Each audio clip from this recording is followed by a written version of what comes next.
வாழ்த்துக்கள் மேம்.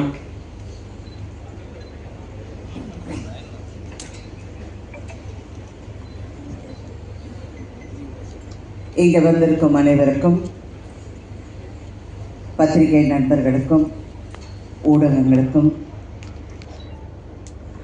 தமிழ்நாட்டு மக்களுக்கும், இந்த படத்தை தயாரித்த fashion studios, Sivakarthikeyan productions, director Sivakumar Murugesan அவர்களுக்கும், அவருடைய அனைத்து தொழில்நுட்ப கலைஞர்களுக்கும், என் கூட நடித்த அனைவருக்கும் முதல்ல நான் என் நன்றியும் வணக்கத்தை தெரிவித்துக் கொள்கின்றேன். இது ஒரு சக்ஸஸ் மீட்னா ப்ரெஸ்ஸோட ஒரு சக்ஸஸ் மீட். அண்ட் ஒரு உண்மையான சக்ஸஸை கொண்டாட பெருமையாக இந்த மேடையில் நிற்கிறேன். சினிமா ஒரு ஃபன்னி பிளேஸ். இப்படியும் இருக்கலாம், அப்படியும் இருக்கலாம், எப்படி வேணாலும் இருக்கலாம். ஆனால் அதோட வெற்றி தோல்வி, அதோட அந்த அந்த சின்ன சின்ன நெளிவு சுழிவுகள் இதெல்லாம் நான் ரொம்ப வருஷமாக நான் பார்த்து நிறைய கற்றுக்கிட்டேன். பட் ஒன்று நான் எப்பவுமே ஒரு விஷயம் மட்டும் நான் எனக்கு வச்சுருக்கிறது, I don't take anything seriously. எதுவுமே சீரியஸாக எடுத்துக்க மாட்டேன். அப்படியே சந்தோஷம். நான் இந்த படம் நடிக்கிறப்போ ஆஃப்கோர்ஸ் நான் நிறையா பேசியிருக்கேன், அந்த படத்தை பற்றி சொல்லியிருக்கேன். அப்புறம் இசை வெளியீட்டு விழாவில் நிறையா இவர் பிரசன்னா பற்றி பேசியிருக்கேன், விவேக் பற்றி பேசியிருக்கேன். எல்லாம் நடித்தவங்க எல்லோரும். எனக்கு வருத்தம் என்னென்னா, அந்த ஷூட்டிங்கில் ஒருத்தர்கிட்டையும் நான் ஜாஸ்தி பேசலை. ஏன்னா ஒன்று அந்த வெயிட்டு என் உடம்புல, இன்னொன்று என் கால் வலி தாங்க முடியல. கண்ணை திறந்தேன்னா அழுதுடுவேங்கிற பயத்தில் கண்ணை மூடிக்கிட்டு அப்படியே உட்காந்துட்ருப்பேன். அந்த பாலசரவணன் தான் ஓரளவுக்கு என்கிட்ட பேசலான்னு நினைக்கிறேன். ஏன்னா அவர் என் பக்கத்துலேயே உட்காந்துட்டு இருந்தார். அப்புறம் இவங்களெல்லாம் எனக்கு தெரிஞ்சு கூட எனக்கு அவ்வளோ பேச முடியல. ரேஷனெல்லாம் நான் ரொம்ப அப்ரிஷியேட் பண்ணேன், அப்படி பார்த்துக்கிட்டே இருப்பேன்.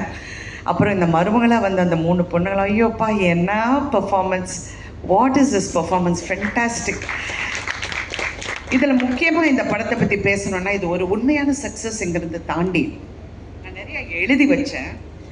இது இப்போ பிஸ்னஸில் ஒரு பெரிய வெற்றியை கணிச்சிருக்கு. எல்லோரும் 50 கோடி 60 கோடின்னு நீங்கள் நினச்சி பாருங்கள். இந்த படம் 150 ரூபா டிக்கெட்டில் இருந்து மாறாமல் இவ்வளோ கலெக்ட் பண்ணியிருக்கு.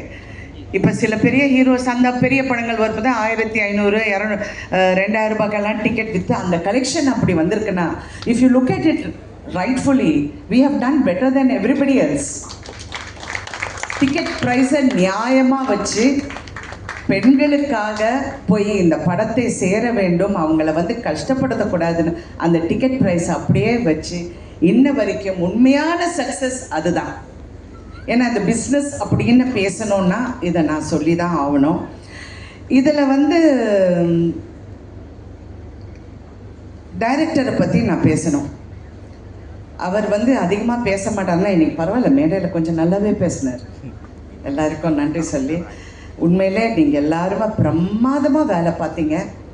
அண்ட் எஸ்பெஷலி ப்ரொடக்ஷன் சைடில் ஒரு கலையாக இருக்கட்டும், ராகுலாக இருக்கட்டும், கார்த்திகா இருக்கட்டும், யாராக இருக்கட்டும், they really work so well.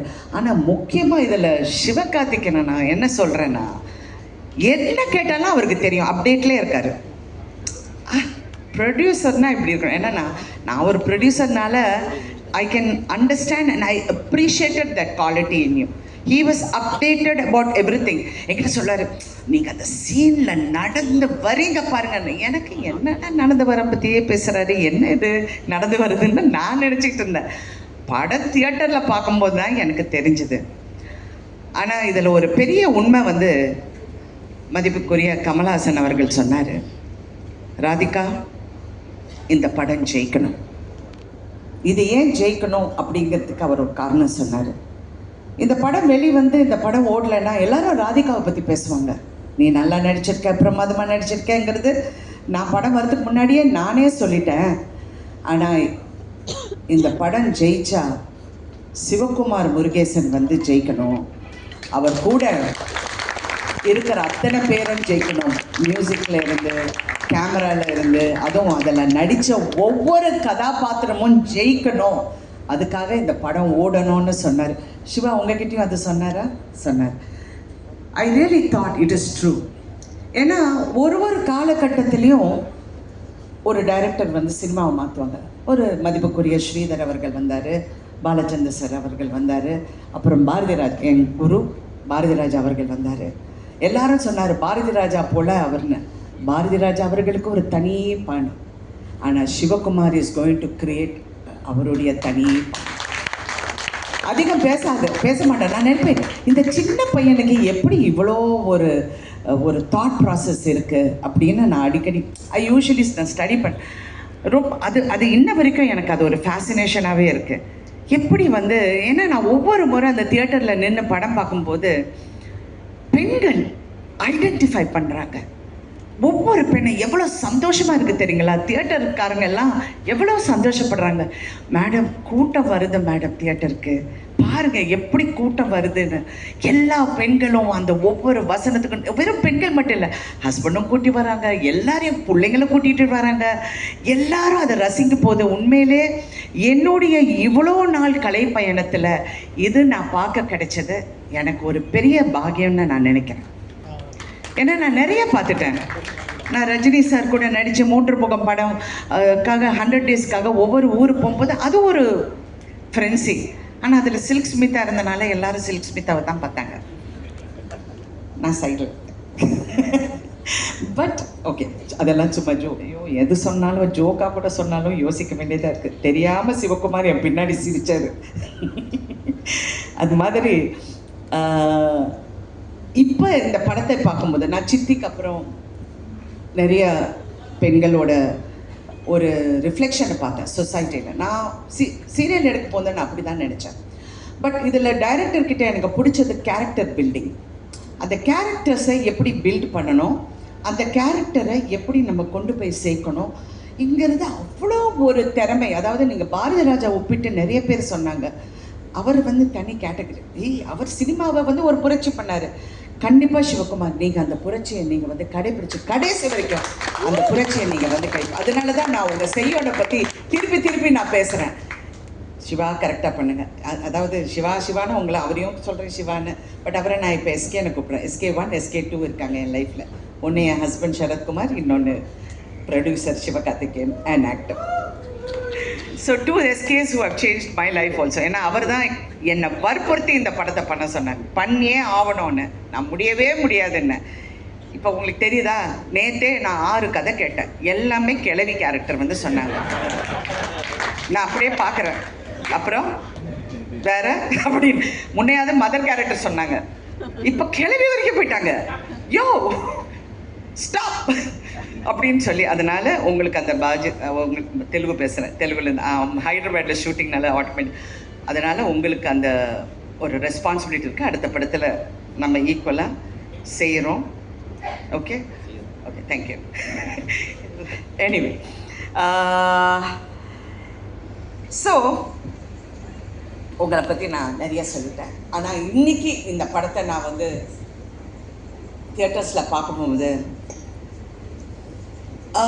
ஹீரோயினாக நான் பயணித்து இந்த 48 வருஷத்தில் நான் கற்றுக்கிட்டது வந்து எல்லா பெண்களையும் நான் பார்ப்பேன். எல்லா ஹீரோயின்ஸ் கூடயும் நான் நெருக்கமாக பழகுவேன்.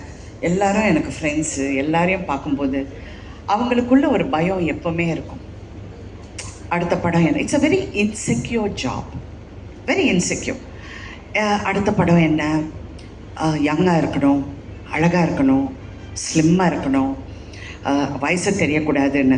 எனக்கு ஒரு ஒரு ஒரு ஒரு விஷயம் என் மனசில் ரொம்ப ஆழமாக ஒரு காலத்தில் பதிஞ்சுது. எனக்கு அப்போ என்ன ஒரு 25-26 வயசு இருக்கும்.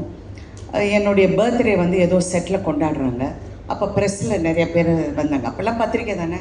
ஸோ எல்லாம் அந்த பேனாவும் பேப்பரோடு நின்று, மேடம் உங்கள் வயசு என்ன சொல்லுங்கள் மேடம் அப்படின்னாங்க. நான் இப்படி திரும்பி அவரை பார்த்தேன். ஏன்னா ஃபர்ஸ்ட் ஆஃப் ஆல் ஒரு லேடியை வயசை பற்றி கேட்குறது இட்ஸ் அ ரூட் கொஸ்டின் அப்படின்னு நான் நினச்சேன். அவர் என்ன நினச்சாருன்னா, வயசை மறைக்கிறாங்க அப்படின்னு. அவர் பக்கத்தில் இருக்கிற பற்றி வயசை சொல்ல ரொம்ப யோசிக்கிறாங்க போல இருக்கு. I was just looking at him and I was thinking, so இதுதான் என் லைஃபோட சேலஞ்சா? நான் வந்து என் வயசை ப்ரூவ் பண்ணோம், என்னுடைய அழகை ப்ரூவ் பண்ணோம், எனக்கு இப்படி பண்ணணும். I don't think that's a challenge for anybody. எல்லாருமே அவங்களுக்குள்ளே ப்ரூவ் பண்ணிக்கிட்டாலே போதும். அது if you're a big success, moderate success, எதுவாக இருந்தாலும் success is success and nothing is as sweet as success, and that is Thai Kelavi today. Such a wonderful success, a true success, women success, empowerment success. I really feel ரொம்ப ப்ரௌடாக இருக்குது. இந்த மாதிரி ஒரு படத்தில் நடித்து எல்லா பெண்கள் வந்து பாராட்ட போகுது. நான் இது வரைக்கும் யாராவது என்னை பாராட்டினா தேங்க்யூ சொல்ல, அச்சா சிவகுமார் தாங்க, அவர் தாங்க ஹீரோ, அவர் தான் எல்லாம். Because that success belongs to you.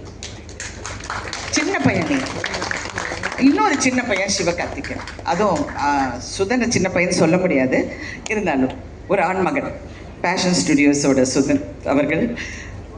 எல்லாருமே நீங்கள் பெருமைப்படலாம்.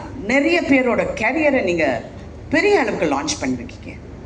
இந்த மருமகளாக நடித்த ஒவ்வொரு பொண்ணுங்களும் என்னால் மறக்கவே முடியாது. அதே மாதிரி பாலசரவணன் என்ன நடித்தார், அதுவும் இவங்க இருக்காங்களே பாருங்க, இந்த நம்ம பிசிஸு, அப்புறம் அந்த கருப்பன், அந்த சாமியார் என்ன கங்களா ரெடிகளரா, அவர் எல்லாருமே இதான் இவர், எல்லாருமே எல்லாருடைய கேரியரையும் நீங்கள் நினச்சி பாருங்கள். This is another phase in films. Cinema இண்டஸ்ட்ரியே கன்ஃபியூஸ் ஆகிருக்கு. என்னடா இந்த படம் ஓடுது, எல்லா ப்ரொடியூசர்ஸும் தியேட்டருக்கு ஃபோன் பண்ணி கலெக்ஷன் என்னங்க, என்ன நிஜமாவே இந்த அமௌண்ட்டா, நிஜமாவே இப்படி நடக்குதா? ஏங்க அவங்க பறக்கலைங்க. நான் வேற தெரியாமல் இது ரஜினி சார் பண்ண வேண்டிய படம்னு சொல்லிட்டேன். நான் சொன்னது கேரக்டர் வாய்ஸ், அது அவருக்காக நிறைய ட்வீட் பண்ணியிருக்கலாம். யாருமே பறக்கலையே. ரஷ்யாவிலேருந்து நான் டான்சஸ் கொண்டு வரலையே. என்ன இது இந்த படம் ஓடுதுன்னா இட் இஸ் கில்ட். ஸோ உண்மை என்னென்றால் கண்டென்ட் இஸ் கிங். அதை பேக்கேஜ் பண்ணுறதும் இன்னொரு கிங், சிவகார்த்திக் கிங். ஐயோ ஏதாவது என்ன சர்ச்சை செஞ்சிருவாங்க, வேண்டாம் எல்லாரும் பயந்து பேச வேண்டியதாக இருக்கு. ஸோ எனிவே இன்னைக்கு வந்து இதெல்லாம் பார்க்கும்போது ரொம்ப சந்தோஷம். சிவா, ரெண்டு சிவாக்கும், இந்த ஆர்டிஸ்ட்க்கு எல்லாமே I am really very happy for them.